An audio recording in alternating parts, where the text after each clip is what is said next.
Welcome to the Career Refresh Podcast. I'm your host, Jill Griffin.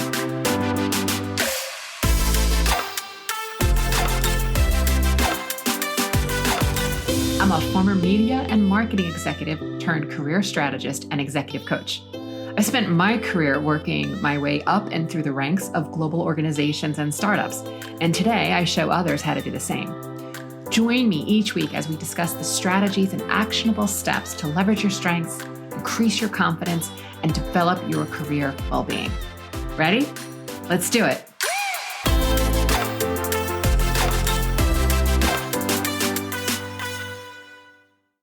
Hey friends, I am Jill Griffin, the host of the Career Refresh Podcast, and today I have the honor of hosting Deputy Undersheriff John Becker. He is a seasoned law enforcement professional with over 27 years on the job, and Becker's unique journey started with the NYPD, which is the New York Police Department, and has now migrated to his current role in Suffolk County, New York, which is about an hour-ish or so outside of New York City, in the sheriff's office. And this episode offers a wealth of insight into law enforcement opportunities. If you are looking for a profession that offers variety, stability, and a chance to make a meaningful impact in your community, then tune into this episode as we discuss, first, the difference between the sheriff's office and the police department. I'll tell you, I didn't know. I was like, what's a sheriff? I mean, could I be more of a New York City girl or what? I was like, I don't know. We also then talk about the benefits of a career in law enforcement, the importance of building solid communication skills in police work, the essential skills for law enforcement, and then how the department supports mental health and well-being with professional counseling, peer support programs, and wellness initiatives. We also provide practical tips for what to do while you're waiting to get into the police academy and take that exam, or to the sheriff's office exam. So choosing a career in law enforcement means a commitment to service, continuous learning, and personal growth. And if it's something that you're interested in, go to your local police department and local sheriff's office and check out their websites.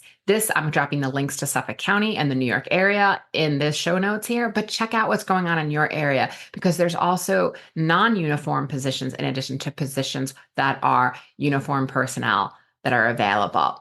Friends, if you have questions, email me at hello@jillgriffincoaching.com. And until next time, embrace possibility, be intentional, inspired, and kind. I'll see you soon. John, thank you for being here. Thank you so much for having me. Great to see you. It's great to see you too. So I have so many starter questions for you, but before we go into my normal questions, I would love for you to explain to our listeners what a sheriff does and how it's different from a police officer. Sure. And that's a question we get a lot. Really, what's the difference between the deputy sheriffs that we see on the roadway and what does the office of the sheriff do? So the sheriff's office of Suffolk County actually has a rich history. We go back to 1683. So wow. Before there was the United States of America, there was a sheriff in Suffolk County. That's pretty incredible, John. I didn't know that. It really is. And, from the formation of the county, there was an elected sheriff. So it's very exciting, when you think about how long we've been in existence. So our job is really, when people think of the sheriff's office, they'll think of the correctional facilities, and then they'll think of the deputy sheriffs in terms of doing evictions, maybe prisoner transportation, but it's really much more multifaceted than that. In our correctional facilities, obviously the officers there, their main function, making sure the safety and security of the facility, but they're involved in much more.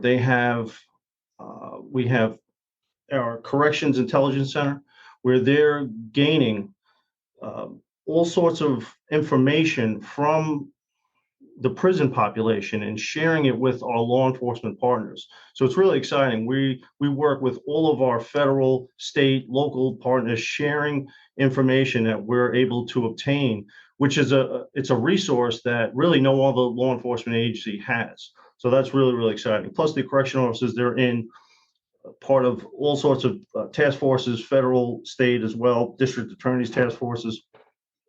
And then you have our deputy sheriffs, where right now there's 275 deputy sheriffs. And at any given time, you may have a civil deputy who's doing an eviction. But what we're seeing now is an uptick in noncompliance, Mm, where they're now being evicted from their home and they're not simply leaving. So a lot of times there's a rise in having to use force to affect this eviction, and it's scary. Or mhm. you may have one of our DWI team members that are pulling somebody over, and they're under the influence of. We're seeing an uptick in what's called K2 or synthetic marijuana, Mhm. or they're under the influence of PCP. I mean, these are really dangerous drugs that are out there. And now with the legalization of marijuana, you can stop at any red light in Suffolk County and you can smell it. I would It's say when really I taking drive over. along the expressway, I can smell it, which is a scary Absolutely. thought. If Yeah. my window's open, I can smell it. I'm always like, that's interesting. Yeah. Um, so you're coming from a New York perspective and a Long Yes. Island perspective, and I know you Mhm. can't answer for all locales, but is it for our listeners who are across the US or maybe even, globally, is there a similar role do you find with sheriffs across in other locales, or is this pretty unique to New York? Yeah, so the sheriff's offices in New York pretty much have the same function. We are the enforcement arm of the courts. So our job is when there's a court order to be affected, if it's an eviction or if it's an order of protection, we're now tasked with these extreme risk protection orders or ERPOs. And we may have to go in and seize an individual's weapons, and they may not be happy about it. Right. And this has become a task that's been put on us. And in Suffolk County, we are leading the state in ERPOs. In fact, you can take all the other counties in the state combined, and Suffolk County is doing more ERPOs than all of them. Wow. So it's tremendous, and it's again, Fantastic it's work. dangerous work, and all credit goes to our deputy sheriffs that are out there. They do it every single day without incident. It's Wow. it's it's fantastic, Yeah. actually. So Yeah, no, thank you. Thank you for that explanation. I think it really helps people kind of understand as we're having the rest of our conversation. And I wanted to ask you the question that I ask everybody. I mean, I know that you started in law enforcement 27 years ago and you have a mhm. very long career, but did you always know you wanted to do that? What did you think you wanted to do when you grew up? It does sound cliche, but I did always want to be a police officer. You see the cops on the TV shows growing up, and you say, "Wow, that of course, that looks like something I want to do." So it was always there. I always had that drive, and but it's interesting. I also had kind of another. So it was sort of a crossroads that I faced, which I also wanted to be a teacher. And Oh, so also, and the idea behind both was, and I'm sure probably all of the people that watch a podcast can agree with, they've all had a bad teacher and they may have had a bad experience with a police officer. So that kind of drove me to say, you know, I could do better. I mhm. could be a better teacher. I could be a better coach. I could be a better police officer. So that was kind of the idea why I wanted to get involved in, and it's really public service in both careers. Yeah. I love that as sort of an internal GPS for yourself of like, I can do better. So it Yeah. starts with me. Right. I think that's a really great philosophy to have. All right. So let's go fast forward now. So you start out as a New York City police officer. Mhm. Take us through sort of the high level points of your career that got you to be deputy undersheriff. So it's a long, it was a long road. I know it's a lot. You've had a lot of experience. That's why I'm like, let's go high level and kind of talk through how you got here. Yeah, so I started the academy in 1997, and back then the academy was located in 20th Street in Manhattan, and anyone that's attended that academy will tell you it was kind of old, it was kind of decrepit. If most of the cops that are from my generation that attended there said, I never worried about COVID because I showered in the New York City Police Academy. I mean, just it was horrific So, conditions, so but I I'm survived. I laughing survived. because my New York City apartment, I have an apartment in New York City, is right near that precinct, the one, Yes. two, and then the academy that's right Yes. there. And it took a Yeah. while when I first moved in there, I mean, so many years ago, to be like, why are all these men and women walking by in sort of police uniforms, but not actually police uniforms? And then Yes. I found out later that it was the academy. Yeah, they have the gray shirts. That's what kind Right. of lets you know that they're the recruits, and Right. what I call the Nathan's hat. Right. But yeah, it was so having to take the train in there every day, and it was very long days. And after 6 months and doing my field training, I graduated and I was assigned to the 32nd precinct in Harlem. So being a kid from Kings Park, New York, I didn't really know much about New York City. So Hmm. this was really an eye opener. I was 23 years old, and now you're going into a place you're unfamiliar with. But I'll tell you, it really was a blessing because that particular precinct, just on the sheer call volume and the things that you get exposed to, you learn very, You're very learning on the quickly. job fast. Oh yeah, absolutely. So Yes. the 5 years I was there, I could say that you experience more than most police officers will see throughout the country, just Yeah. in that time. It just so again, I'm blessed. And the other kind of takeaway was it allowed me the ability to learn to talk to people. So I always said I can be a police officer anywhere in the country having worked there because you learn to de-escalate situations and get people to do what they want to do. And I had a lot of arrests while I was in there, but I did it without incident and without Hmm. complaint. I'm very proud of Hmm. that because Hmm. you can be an active police officer and you can do it correctly. I And love that. I yeah, love that you're saying that. Yeah, it's really important for people to know that. So, what then prompted you to go from the NYPD to Suffolk County? it was interesting. So, two of the guys that I had worked with in the precinct let me know that there was an exam in Suffolk County for deputy sheriff. And to be honest, I did not know much as to what deputy sheriffs in Suffolk County did. I knew that they were police officers, and I had some vague idea. But at the time, I said, the thought of not having to drive 60 miles to work was very, very tempting. And I knew the pay was certainly better, which was obviously important as well. Yes. So I took the test and I was, very lucky. I scored high and I was called. And then I made the transition. And it was certainly a big move. And at the time, I had just gotten married when they called me. Okay. So my honeymoon was actually over a weekend. We just went away for a couple days, but it didn't matter. I was happy, and I hope you've made it up to her. we have, yes. So came out to Suffolk County and hit the ground running. I worked in every uniform command and really tried to expose myself to as much as possible. And you have to be willing to take that chance. It's easy at the time when I was in New York City, I had just reached top pay. So Mhm. it takes you 5 years. It took you 5 years to reach a top pay. So now what happens is you can be tempted to reach that point of no return and just say, you know what, I'll have to start over and pay. I may have to go through the academy again, and these are things that'll go through people's mind. And let's be honest, people resist change, but you Sure. have to be willing to take a chance, and it certainly was worth it. I don't regret a single day of it. Okay. So your work that you're doing now, in addition to being the undersheriff, is that you're also a certified instructor where you're training new recruits. Yeah. I would love to, if you talk a little bit about law enforcement as a career, because there's Mhm. many angles to it. Yeah. And I think it would help really people understand like what's possible if they want to consider this as a career. So your role as an instructor, tell us about that. It really came, like I said, I was working out in Suffolk, and I'm the kind of person I like to stay busy. Whenever there was training opportunities, I would jump all over. But one of the things, prior to me being a police officer, I was actually a teacher.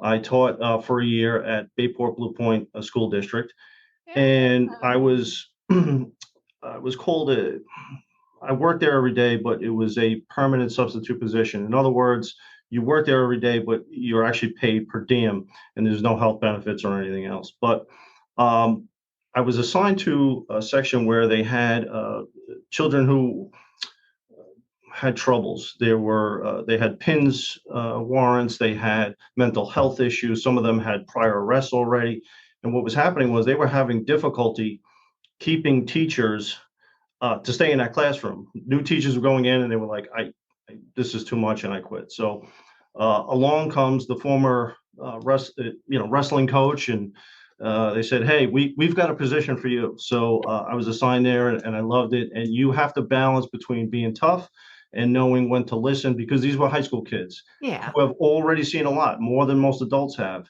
And I was able to be successful there, and it was great. But when I did love teaching, but at the time I did take the test to be a New York City police officer, and again, having health benefits and good Right. pay and a steady Moving paycheck, to I that. jumped on it, and I always wanted to be a police officer. So Yeah. it was again a difficult decision, but I was happy. So now fast forward, I'm in Suffolk County, and I had approached the academy staff, and I said, listen, if you need instructors, and they said, absolutely, we do.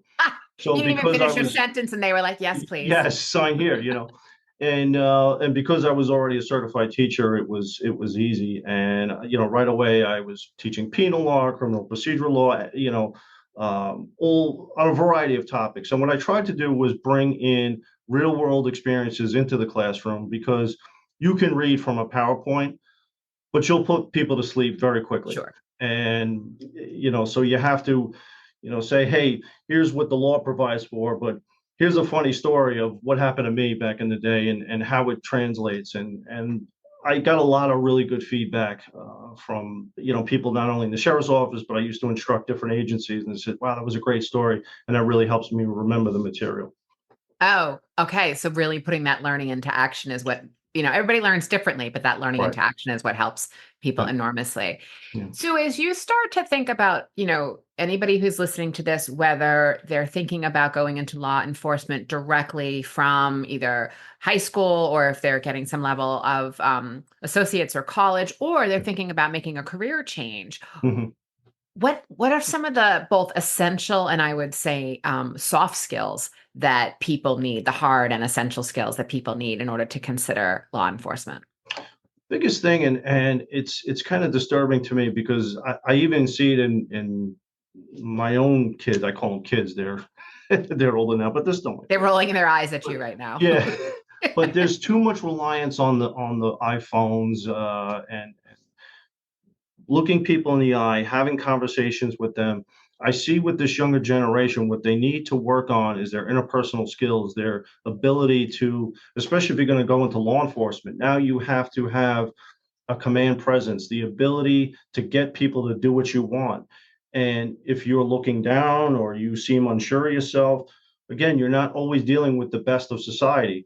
So you have to have, that confidence in yourself to be able to do that. So really the communication skills is something that I see is lacking in this young generation. So, in the academy level, we try and work on that, and get them to get comfortable with that, and giving orders, and having that command voice, that command presence, because it's necessary for the job. Mm. But it's such a great career that law enforcement, especially here in the sheriff's office, we have so many opportunities in terms of training, promotion. We are the biggest sheriff's office in New York State, so it really is a great time to be in law enforcement. So if someone was thinking of maybe making a career change, they work in a corporate job and they're thinking of making a career change into law enforcement, what would you recommend they do as far as a path to consider that? If it's something you want to do, I recommend that you take the test from multiple agencies. Do your research, see where you would want to work. But oftentimes, the tests are infrequent. Some they're given more than others. Our test for corrections is given yearly. But some of the other ones, like for Suffolk County Police or the New York State Police, they're much less infrequent. So you pretty much have to, do your homework in terms of looking on the job site announcements and seeing when they're giving the test, and make sure you stay on top of it. Because if you miss the deadline, it could be a couple of years before they give the Before they test. do it again. Yeah. Okay. Okay. And then, so doing that research, so are we saying that it's possible for someone who maybe didn't work right away and didn't go right away into the police academy, that worked 5 or 6 years in a corporate job, can, rotate? And I think there's a perception that you have to do this at like 22 or 20 years old, that you can move in later. Is that a true perception or no? No, I mean it's Traditionally people would get into it, in their early 20s, but I think now people are number one that they may not be they may not a lot of them are going to college, so they're not even into the workforce into their 20s. So, and the other thing too, it actually helps you if you have some life experience before you get into law enforcement. I tend to find that the young officers, and some of them, this is their first quote unquote real job, and it's a shock to them. Not only the hours, because especially here in the sheriff's office, we this is not a 40-hour a week job. There's a lot of forced overtime, and you're going to be working different shifts, rotating shifts, weekends, holidays. So that unto itself is a stress. Mhm. So if you're coming in and you're completely green to the fact of working long hours or midnights and everything else, or just having a boss. Right, right. There's a lot of different Yep. personalities of supervisors out there. So if you come in with some real world experience, you tend to really do better in this job. So it's actually a plus on your side. I actually, when I interview people who are now looking to be promoted to investigator, I like to see on their resume that this isn't their first stop, that they have some real world experience that they're bringing to the table. Right. Which I think goes back to your point earlier around the essential skills, meaning the ability to hold the command presence, the ability to communicate. Um, I also think what I would say is reading the room. You probably have a law enforcement term for it, but being able Right. to sense out the nuances that might be going on, which if your face is always in your electronic devices and you're not actually strengthening those human to human skills, Sure. it's much harder. I Yep. think all that fits. And even if you're not considering law enforcement, those are great skills, obviously, to be having Absolutely. Yeah. within your job. So that's really, really helpful. I would love for you to tell a little bit about how you manage the demands. Like you just talked a bit about some of the long work hours and you might be on Mhm. an overnight shift. Sure. How do you tell new recruits or people who are new to this how to best balance that the work-life balance, as we would call it? Yeah, and it's hard for them, and we understand that, especially uh, going a few years back. We had, because of, if you look at 2020, there was no hiring going on at the time, 2020 and 2021. So our numbers of officers dropped to the lowest in decades. And what was happening was the work still had to get done, but Yeah, now we had to do it with much less smaller people. pool of officers. So there was a lot of forced overtime, and we saw that this was creating a huge strain on the mental health of the people working. So, to Sheriff Toulon's credit, we created a wellness unit to specifically look at this and say, do we have officers within our ranks that we see that are struggling with mental health issues? This year, there were 4 suicides in Wow. Suffolk County, one deputy sheriff, one probation officer, and 2 Suffolk police officers. Really So sorry it's to hear that. real. The I'm stress really that sorry to that hear that. these Yeah. officers are under is real, and we have to acknowledge that. As an agency, we have to look and see what can we do better to make sure that our men and women are, not only going home safely, but once they're home, they're spending time with the family and appreciating, like you said, that work life balance. It's so important. The job can't be your everything. You have to find things that you enjoy. If it's, maybe doing some exercise or lifting weights or whatever your hobby is, make sure you have some time to yourself. Yeah. Yeah. Again, I'm really sorry to hear about the loss of your fellow police officers and service members. That's Thank that's you. that's intense. Yeah. Um, so you mentioned that the sheriff has come up with a well-being program. Tell us a little bit more about that. That's something that I feel like other police departments and sheriff offices nationwide could benefit from. Yeah, so what they do is they'll actually go around to the different commands, and just talk with people, see how they're doing, what's the feedback, and the point of it is it's not meant to in any way harm somebody that comes forward that says I have a problem. We've also seen an uptick with issues with alcoholism and things like that. So, it's better for we identify the problem, we treat the problem, and we make sure that people are healthy. The other thing we've done is they will check in on people at different milestones throughout their career. Everyone, when they're new and young, they can handle things. But where are you 10 years into your career, 15 years? Um, Things change. Things can change in your life. Things can change as far as where you thought you would be. And, maybe you're unhappy in your command. So, again, just trying to stay on top of things and be proactive in making sure that, their well-being is being checked on, because that's typically the irony is when we go to the academy, right? They train you to be tough, to have that command presence and everything else. So the very thing that we train you to do actually works against you in terms of asking for help, Right. right? Because Right. we're tough. I can handle it. If you ask the average law enforcement officer anywhere in this country and you say, "Hey, how you doing?"